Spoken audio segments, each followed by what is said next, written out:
important to be very self-aware about where your skills are and aren't. And if you personally struggle to manage your own finances, then you need to figure out who is going to do that for your business. You cannot take this journey to growing a business unless your books make a lot of sense, unless there is a very viable path for growing your company that actually makes dollars and cents.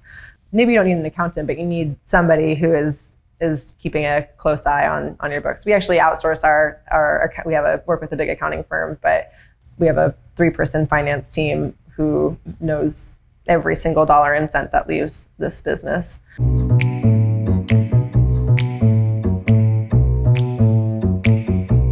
So we started off small, like you think a lot of people who are starting a craft business do. It's expensive. Running a pottery studio is expensive. Alex does come from some family money. So his grandfather had just died and he inherited a chunk of change and he bought a property with that. So first off, like, unless you have some serious privilege, it's really hard. That was enough money to buy a small property in Madison County, build a workshop, buy a couple wheels, and build a wood kiln. And then from there, we started, it's like terrifying to think about the books that we kept in the first few years. I found like a spiral notebook where I was like trying to count inventory and like had some like 3rd grade math showing how much we were planning on selling at our kiln sale. It was abysmal. I think it took like 3 years before we even knew how many pieces we had sold at the end of a kiln sale. So when John came on board, so John Viglin is our business partner, and he